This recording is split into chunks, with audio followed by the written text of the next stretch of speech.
Beberapa saat ini sedang viral soal kasus Paul Sang yang dianggap telah menghina agama Islam, menghina nabinya Islam, menista agama Islam, dan karenanya dilaporkan ke polisi. Dan polisi pun bertindak cepat merespon laporan tersebut. Lalu bahkan saya mendengar atau membaca bahwa bekerja sama dengan Interpol untuk menyeret Paul Sang yang memang tinggal di luar negeri. Saya diminta pendapat oleh sejumlah orang tentang kasus ini. Bagi saya juga tidak setuju dengan kata-kata Sang seperti itu yang memang menista atau menghina agama orang lain. Tapi di sisi lain harus disadari bahwa apa yang dikatakan oleh Paul Sang itu tidak mewakili kekristenan. Karena Paul Sang sendiri ajarannya menyesatkan. Dia adalah seorang yang anti doktrin Allah Tritunggal yang dipercaya oleh Kristen secara umum, bahkan mengeluarkan kata-kata yang sifatnya merendahkan dan menghina orang-orang yang percaya kepada doktrin Allah Tritunggal. Sehingga dalam pandangan saya, Paul Sang itu adalah seorang yang menyebarkan ajaran yang sesat atau dia adalah penyesat. Ya, sehingga saya sendiri tidak merasa bahwa dia itu adalah saudara seiman saya. Beberapa tanggapan sudah diberikan terhadap ajaran Paul Sang ini oleh sejumlah pendeta.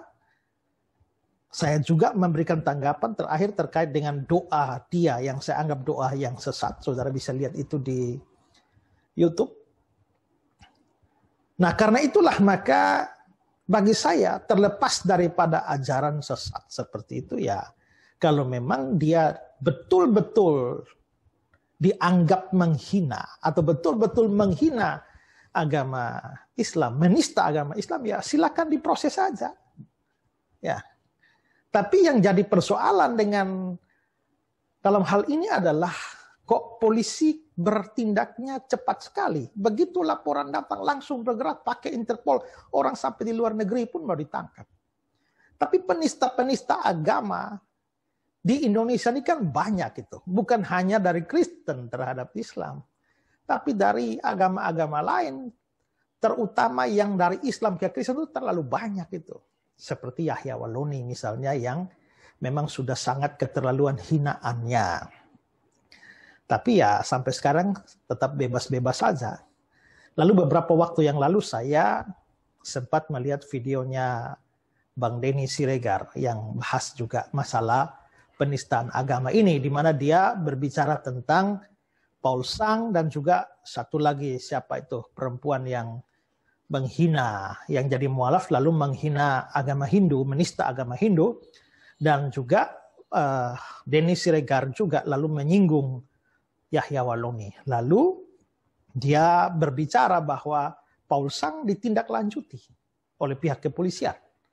Terus yang mualaf dari Hindu itu juga yang menista Hindu itu juga ditindaklanjuti. Tapi Yahya Waloni masih aman-aman saja. Terus kira-kira kenapa sampai Yahya Waloni masih aman-aman saja, tidak ditangkap oleh polisi? Nah, Bang Denny mengatakan atau membuat satu pernyataan seperti ini. Oke, tadi ada Kristen yang menghina Islam, terus ada Islam yang menghina Hindu. Nah, yang sering kita dengar dan sampai sekarang aman-aman saja adalah Yahya Waloni yang sering menghina Kristen. Kalau Yosef Paul Sang diburu, Desak Made disuruh minta maaf dan akan diproses hukum, lalu bagaimana nasib Yahya Waloni? Kenapa sih dia aman-aman saja sampai sekarang? Ini karena pasal penistaan agama itu masih masuk dalam delik aduan. Dalam artian harus ada yang mengadu dulu ke polisi, baru aduan itu akan diproses secara hukum. Kalau nggak ada yang ngadu, ya polisi nggak bisa proses. Nah, disinilah kelebihan kalau menghina agama Kristen. Agama Kristen mungkin agama yang paling sering dihina di Indonesia. Bukan hanya dihina, mereka juga bahkan dilarang ibadah di beberapa daerah. Dan karena terlalu seringnya ditekan itulah umat Kristen kemungkinan besar menjadi apatis. Ntar kalau dilaporin kita kena masalah lagi. Begitu pikir mereka. Ya mereka nggak salah sih. Banyak kasus di mana umat Kristen selalu menjadi pihak yang dikorbankan. Kasus Ahok mungkin jadi salah satu contoh di mana dia divonis karena kasus penistaan agama. Dan ini membekas sekali di hati umat Kristen di Indonesia. Apalagi setiap hari Minggu, pendeta mereka selalu menekankan di dalam khotbahnya, kasihilah musuhmu, kasihilah musuhmu. Sehingga umat Kristen akhirnya lama-lama menjadi orang yang nerimo. Cuman dihina, toh masih bisa cari makan dan gak mati kalau cuman dihina doang. Nah, itu kira-kira pendapat Bang Denny. Nah, tapi mungkin pada kesempatan ini saya juga ingin menyampaikan kepada Bang Denny maupun juga semua orang bahwa sebenarnya memang benar bahwa agama Kristen itu adalah agama kasih. Ya, kami tidak diajar untuk benci musuh. Ya, tidak diajar untuk membalas jahat dengan jahat. Tapi juga di sisi lain kita juga itu diajarkan untuk berusaha menegakkan kebenaran dan keadilan. Jadi kalau sampai Yahya Waloni dilaporkan, itu tidak berarti tidak mengasihi, tidak berarti membalas jahat dengan jahat, tidak berarti hendak balas dendam kepada musuh.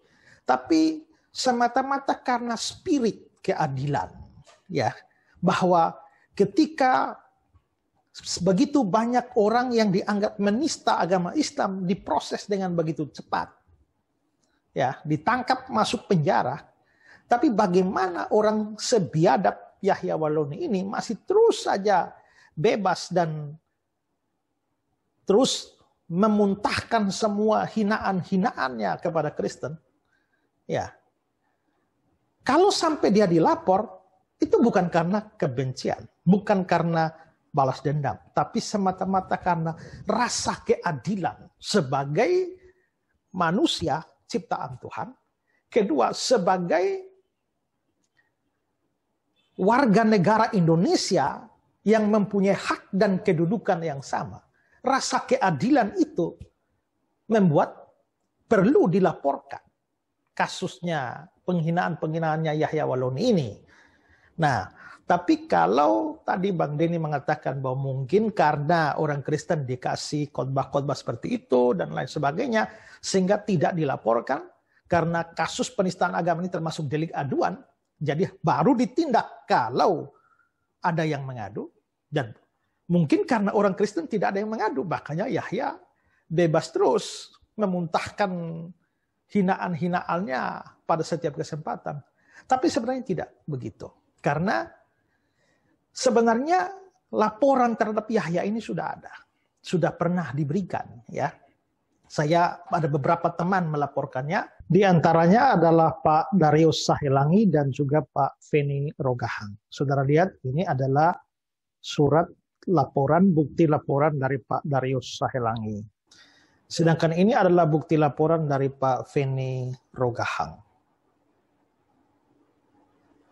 Nah, lalu dalam laporan itu, saya pun diminta untuk menjadi saksi atau diminta keterangan. Karena pada waktu itu heboh-hebohnya saya menanggapi Yahya Waloni dan mau meladeni perdebatan yang dia sering ajukan sebagai tantangan itu. Setelah saya menelusuri latar belakang Yahya Waloni dan membuktikan kebohongannya, segala macam tipuan yang dia berikan dengan mengaku bahwa dia adalah pendeta, dia adalah pendiri universitas di Papua sana. Sudah saya pergi sampai ke Papua dan bongkar, bertemu dengan pemimpin-pemimpin gereja, pemimpin universitas di sana, di UKI Papua, sampai dengan dokumentasi-dokumentasi dari awal. Tidak pernah ada nama orang ini dari awal. Jadi jelas dia penipu dan juga terus membuat provokasi dan penghinaan yang tak terkira. Apa yang diungkapkan oleh Paul Sam itu tidak ada sekuku hitamnya dengan yang Yahya Waloni katakan. Dan karena itulah, dengan semangat menegakkan keadilan, maka dia dilaporkan. Bukan dengan semangat membalas dendam atau membenci musuh, tidak. Dengan semangat rasa keadilan, menegakkan keadilan, itulah dia sudah dilaporkan tahun 2019. Nah, saudara bisa lihat ini adalah surat yang dilaporkan ini, kasus ini dilaporkan, si Yahya dilaporkan oleh Feni Rogahang, lalu saya diundang juga untuk menjadi informan atau saksi yang memberikan keterangan terkait dengan laporan Feni Rogahang. Ini surat kepada saya, saudara bisa lihat.